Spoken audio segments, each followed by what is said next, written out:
Please welcome to the stage from LinkedIn, Jonathan Lister. I looked under chairs, I looked under tables, I tried to find the key to 50 million fables. All right, can everybody hear me? Can you hear me in the back? Can you wave if you can hear me in the back? Wave, okay. People in the back are waving, great. I'll be watching the people in the back. It's always people who sit in the back. All right, guys, thanks for coming. Welcome, good afternoon. I'd like to tell you a story of Victoria Pynchon. So Victoria Pynchon is a LinkedIn member. She's also a blogger, an author, a lawyer, a negotiator. She has her own business. She negotiates. She's got a blog, the She Negotiates blog.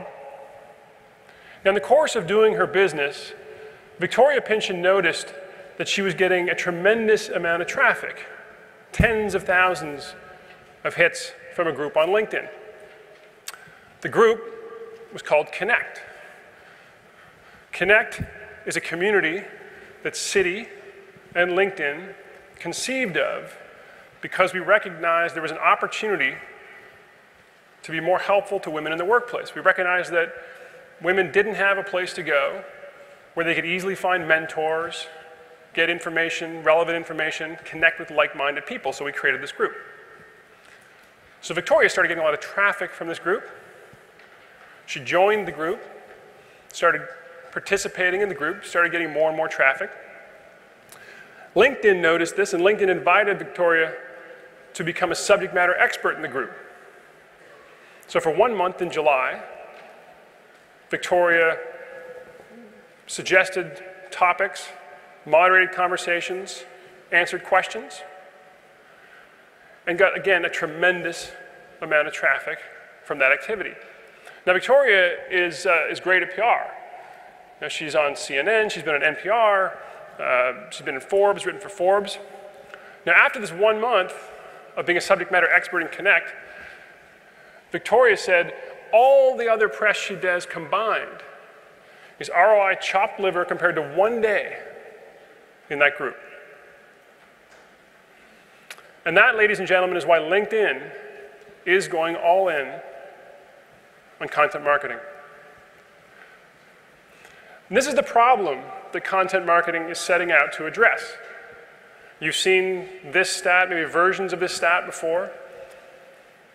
Consumer behavior has changed. Consumers are maybe 60, 70% of the way through the decision process before they ever reach out to a marketer. And they don't want to be sold to, right? They want to be engaged with earlier on in the sales cycle. Now, LinkedIn understands this and always has understood this. Now, LinkedIn was founded by Reid Hoffman 10 years ago because Reid understood that consumer behavior was going to change. And even more specifically, Reid understood that the way we work was going to change, and it has. Right? Thanks to what's happened with the web, right? Thanks to social and mobile. We work differently. We communicate at work differently, we research differently, we collaborate differently. So Reid projected this trend and founded LinkedIn, and LinkedIn was founded to be a professional network. But it was founded with a mission that is relevant to content marketing. The mission of LinkedIn was and is to connect the world's professionals and make them more productive and successful. But the word I want to hone in on is productive, because it turns out that helping people and making them more productive is pretty central to content marketing. Now, in order to make our members more productive and help them be more productive, we think about it as putting members first. LinkedIn is a members-first organization. And practically what that means is making members happy, making members satisfied, giving them a great experience is more important than almost everything else we do. It's more important than generating revenue. It's more important than any one product. Those things are subordinate to being members first. And in order to be members first, we have to deeply understand our audience. And in LinkedIn, our context is professional. We understand that our members, when they come to LinkedIn, are professional. And what people do in their professional lives online is very different than what they do in their personal lives online. And I'll give you an example. The same person who goes to LinkedIn in the day may go to Facebook at night. And when they go to Facebook in the evening, think about what you do. Think about what they do, right? They're connecting with friends, they're consuming entertainment information, they're looking at pictures. It's very much grounded in the moment, right? It's very much happening right then. So activities that you do in your social life and your personal life tend to be grounded in the present or even in the past. You know, they're nostalgic. You're connecting with old friends. Now, when that person comes back to LinkedIn the next day, something interesting happens. And you may know this from your own activity. These people become aspirational. They put on their professional hat, and they start thinking about their career. They start thinking about the next 5 years. They start thinking about connecting to people with a purpose to help them get ahead. They start planning for their kids' college fund. All these things start happening. Right, so LinkedIn members are professional, and they're aspirational.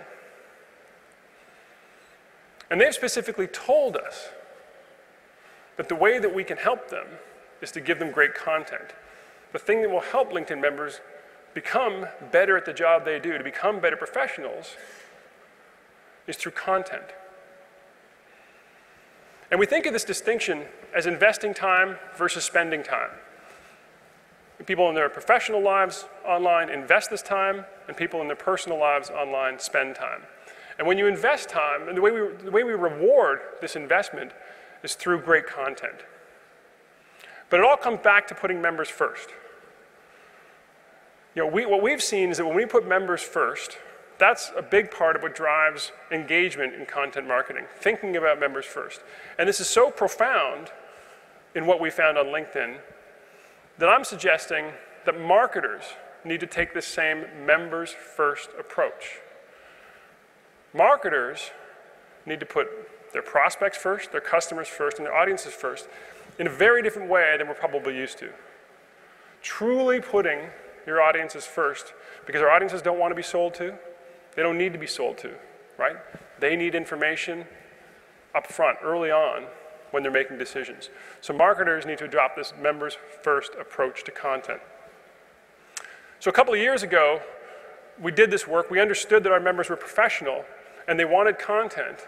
And at the time, we were and are the world's largest professional network. But we needed to find a way to deliver a lot more content in a relevant way to our members. And I'll talk you through the 4 ways that we have started to deliver a meaningful amount of high-quality content to our members. The first is what we call the LinkedIn Today program. Pretty simple. A couple years ago, we created the LinkedIn Share plugin. We distributed it across the web. There are now 1.5 million publishers across the web who use that share button to recirculate their stories back across the LinkedIn ecosystem. Almost the minute we did this, we created this fire hose of content. But it wasn't just the volume of that content. Because we're members first, we had to create quality content. And the way that we did it, we created a paradigm that is distinct and unique across the web. All that content from LinkedIn Today, coming through those publisher sites, is targeted back to members based on what they do for a living. So what I see as a sales professional is different than what you see as marketing professionals or product professionals or engineers. It turns out that's a really interesting paradigm. Because what I get are stories like this from Business Insider, 7 keys to creating a killer brand. That shows up in my feed. Now, other sales professionals are reading this. I don't know why, but if I am at the vanguard of my profession, if I care deeply about getting ahead in my career, if I'm aspirational, it matters that other like-minded people are reading these stories. And this has proven to be a really compelling model. I doubt that you can see this, but this story was shared almost 1,000 times. The second pillar in the LinkedIn content marketing strategy is something we're super excited about. It's a program we call Influencers. Now, this program was created less than a year ago. But 9 months ago, we went out to 150 people around the world who we consider to be the most influential around the globe. People like Richard Branson and Deepak Chopra and Tony Robbins. And we gave them the ability for the first time and uniquely to long-form post on LinkedIn, to blog on LinkedIn.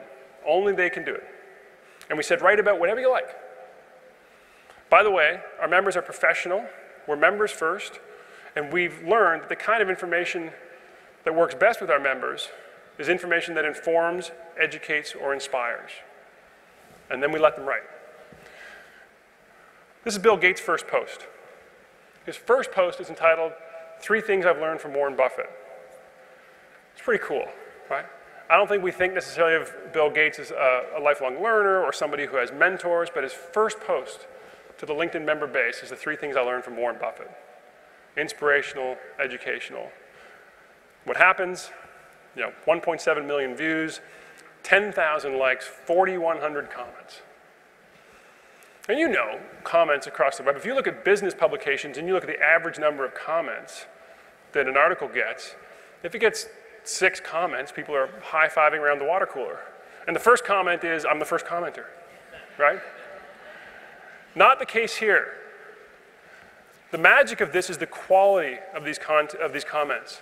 Rich comments by people who are engaged, subject matter experts themselves, who are commenting to other commenters in the stream. Like, as long as the post itself, deep, rich comments, right? That's what happens when we put our members first, when we deeply understand who our members are. And can you imagine a brand getting this kind of engagement on your narrative? And in this room, we have our own Bill Gates, who was just up on the stage a minute ago. Joe Pulizzi's also an influencer, the founder of the Content Marketing Institute.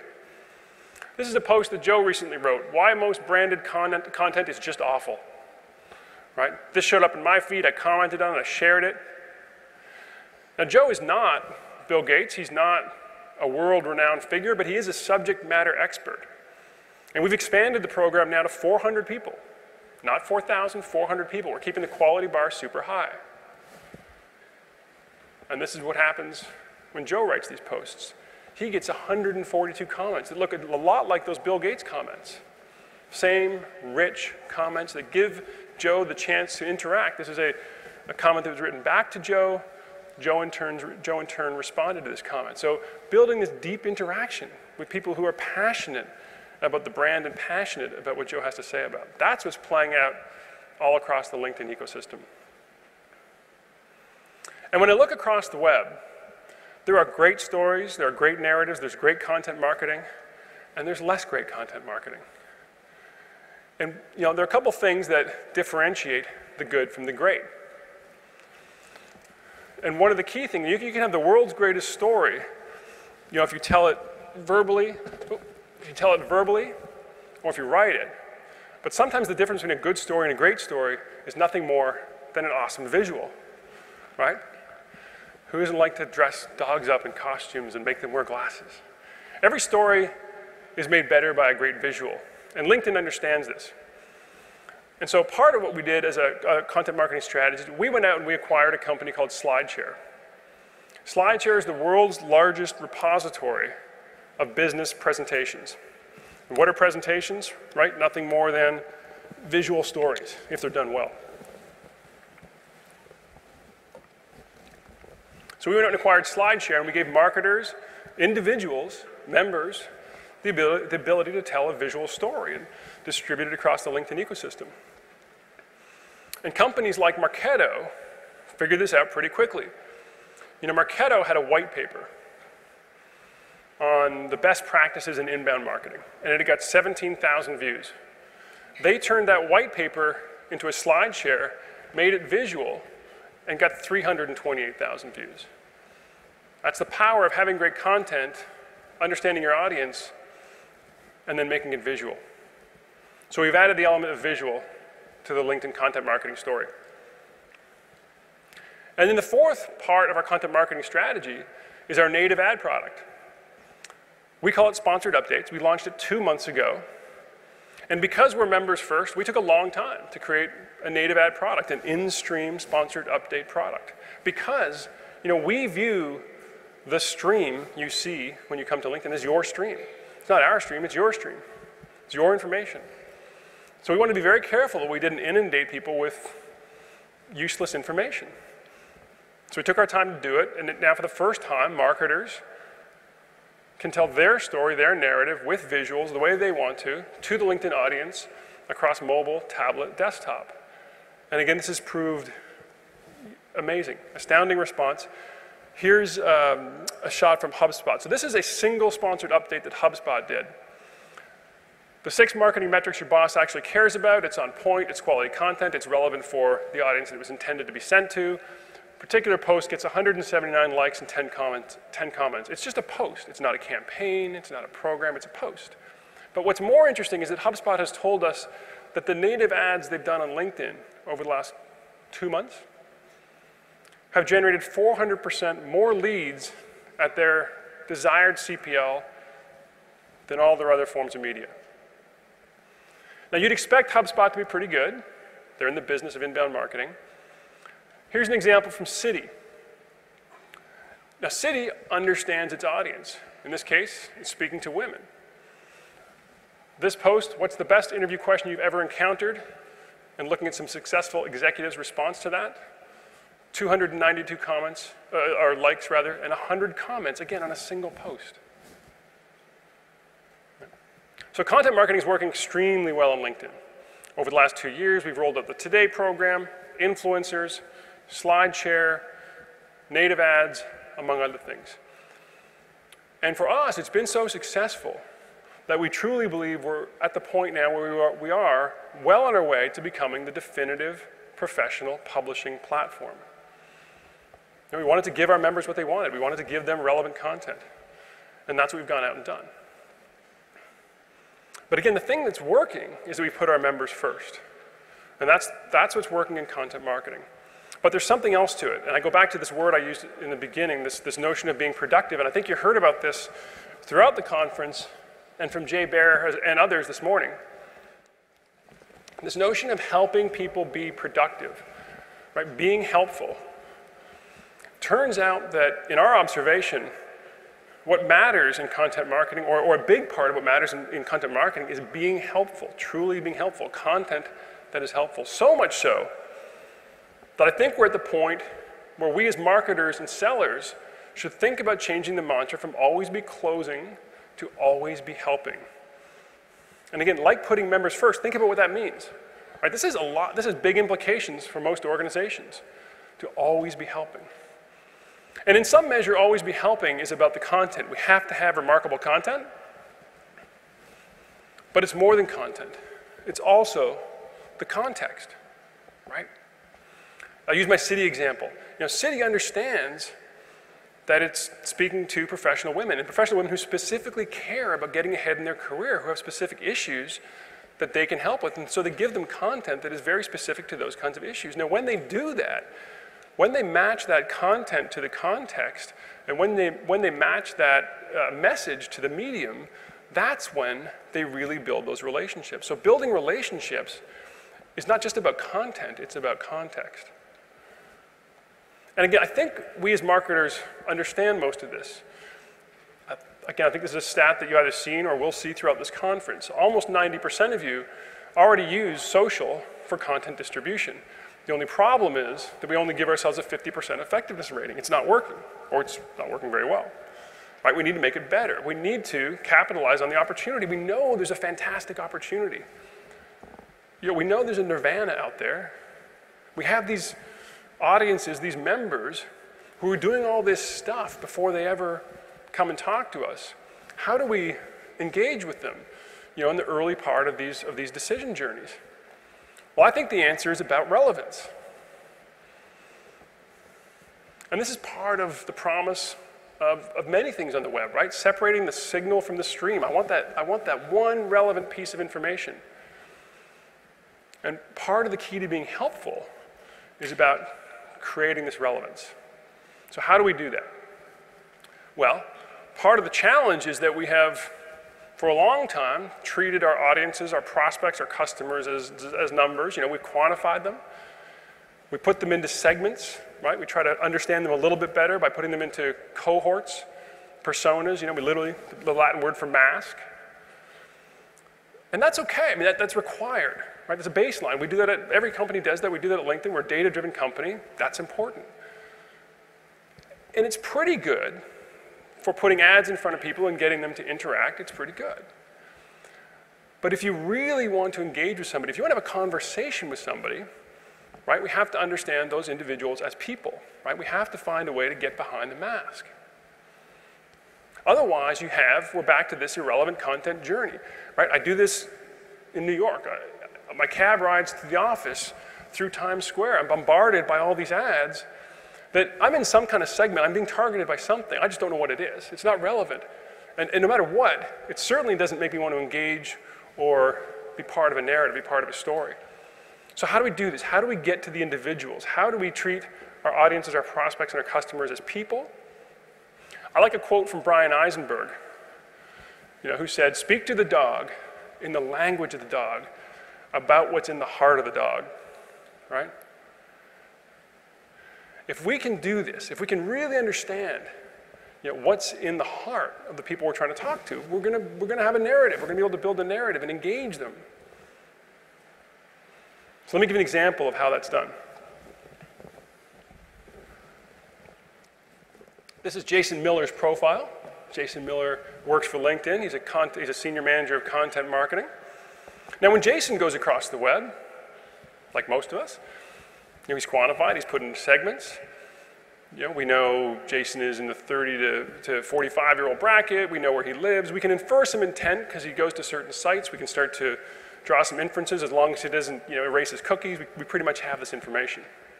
But how do we give more color to who Jason is, right? How do we round out who Jason is as a person?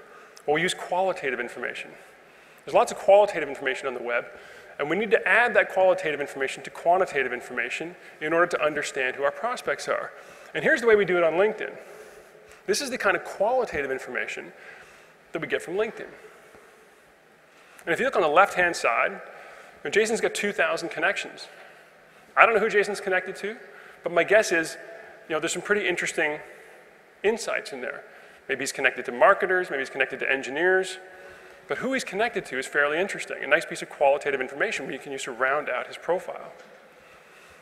On the right-hand side, he's involved in these groups. This is self-reported information. Jason is involved in groups in innovation, marketing innovation, B2B, content marketing. So we're getting a fuller picture of who he is. Right, and in the middle, look, he's published. He's won awards. He's clearly somebody who is at the leading edge of his industry. He's endorsed by his peers. This kind of information is how we start to round out someone's profile, give them color. So if I can start to discern this kind of information, I can engage with Jason. If I can put information in front of Jason that's about innovation and B2B marketing, I'm likely to get some kind of reaction. Right? So that's how we start to tease this out.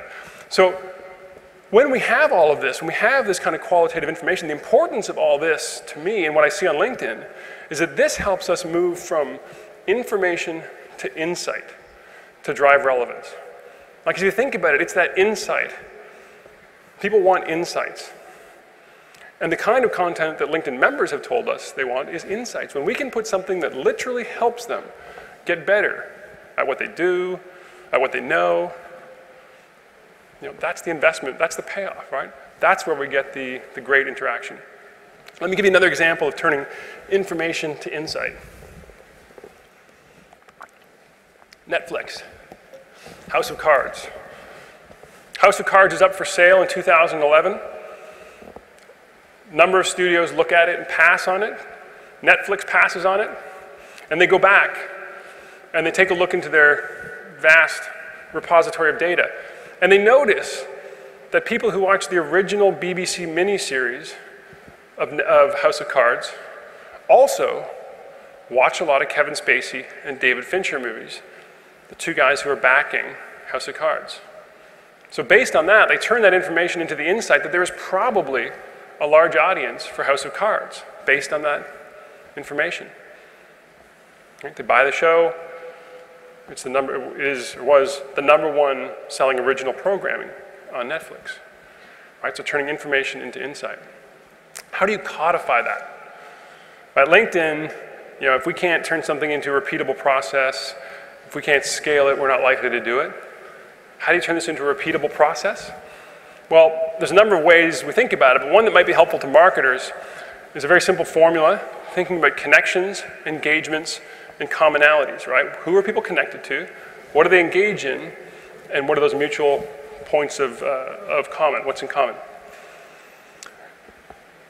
HP has 1 million followers on its LinkedIn company page, 1 million hand raisers who've chosen to follow HP. 68% of those people are business decision makers. Now that's fantastic. HP loves that. It's 1 million people, 68% of whom are business decision makers. That's great.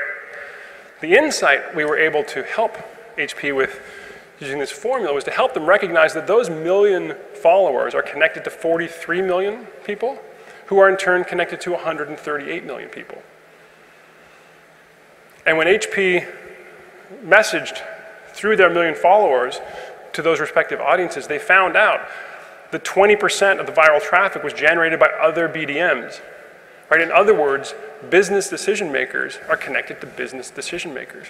And from that, they were able to significantly expand their audience. Right? So using connections, engagements, and commonalities to drive insight. So how do you scale this, as a marketer? How do you scale relevance? Well, I can tell you, one thing we don't need is more content, right? We need more relevant content. We don't need more content. We have lots of content that's out there, right? Lots of data, keeps on coming, keeps on growing, lots of stats about it. We need more relevant content. We actually need to do less, right? We need to create more relevant content. And that means we can't be lazy marketers because it's hard work, right? We have to create remarkable content. We have to understand the context of our audience, what they're doing in the moment, why they're doing what they're doing. We have to peel away, get the qualitative information with the quantitative information to understand people as individuals in order to engage, right? To turn information to insight. That's hard work. But that's how we're going to create more relevant content. So it's hard work. And by the way, once you've done all of that, we have to do it in real time, right?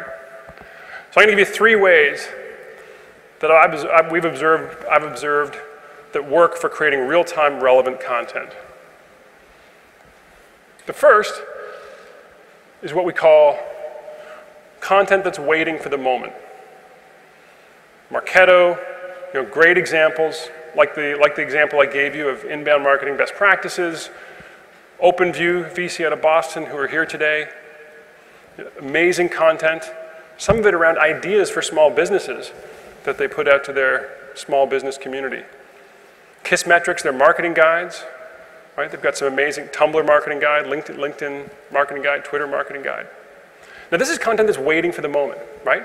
Waiting for the moment that a competitor does something or doesn't do something, that there's a dead spot over time that they can fill, right? Or a trend that they can piggyback on. So having content that's waiting for the moment is the first. The second is content that's in the moment. Put up your hand if you know what I mean when I say dunk in the dark.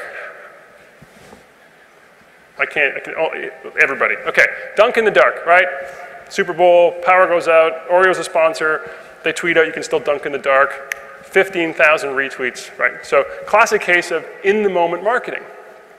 Now there is a process and a structure that's very different than waiting for the moment to develop in the moment. Here's another example of in-the-moment marketing. Smart Car USA. Someone tweets out, saw the bird crapped on a smart car and totaled it. Okay. Right, so Smart USA, this can go bad, where's this going? Right, Smart Car USA gets on it. They tweet back, couldn't have been one bird, sounds more like 4.5 million. Seriously, we did the math. Right, here's the math. They've got an infographic with the math. 4.5 million pigeons, crap, would destroy the Tritium battery on a smart car. It's all there, right?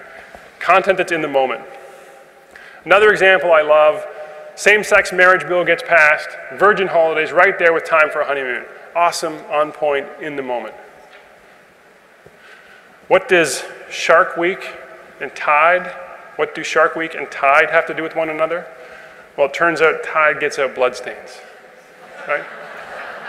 Awesome, in the moment content, okay? And the final category of real-time relevant content is anticipating the moment. This is really exciting, and it's exciting for LinkedIn.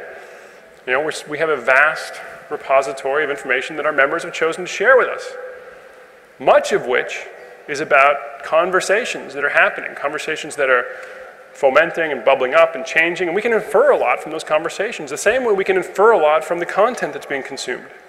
When, for how long, right? You can imagine being able to predict products that people will like long before they give any kind of explicit confirmation, the typical kind or traditional kind of explicit confirmation you'd expect. Being able to position products in front of people long before they've expressed intent. That's anticipating the moment. So how do you know as a marketer if your content is relevant?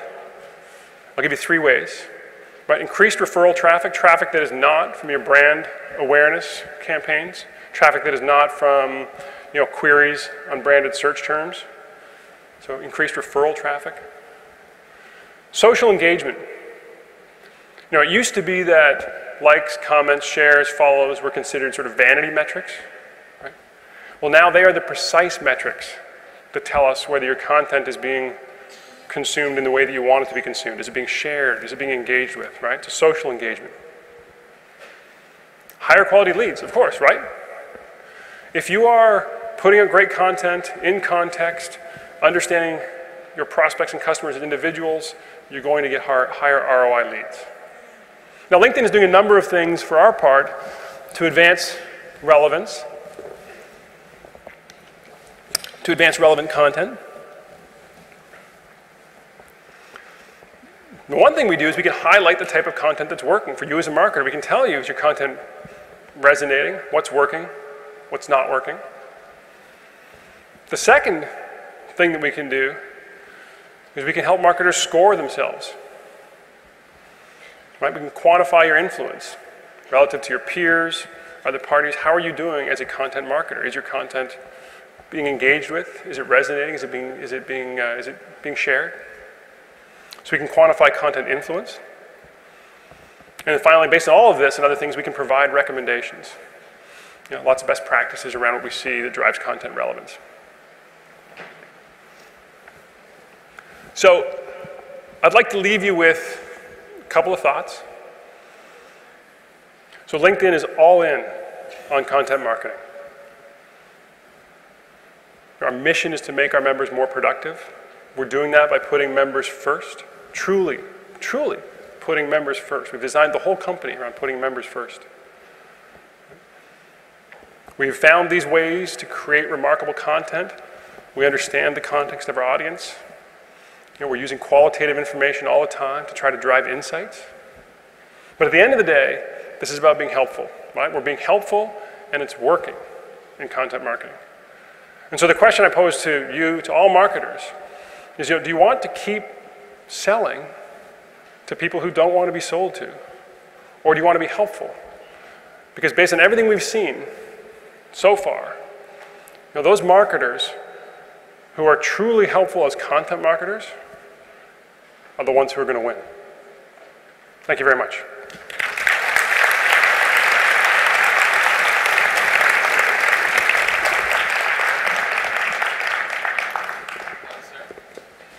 Thank you. Let's go over here. I want to have a couple questions for you, if you don't mind. I agreed with everything you said. Except that part about Joe Pulizzi? Except the part about Joe Pulizzi not being a world-renowned speaker. Yeah, well, we'll see what we can do. Can we scrub that from the video, please? It's redacted. No, thank you. What has surprised you?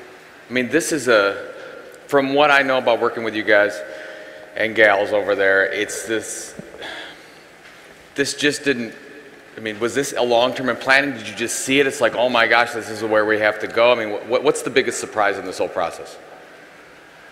Mostly the surprises have been positive, and you see them here. We've worked very hard and been very thoughtful. I think what you don't see is companies like LinkedIn and others. We're running thousands of experiments at any one time, and there are lots of things that don't work, and what you see here are the things that do work.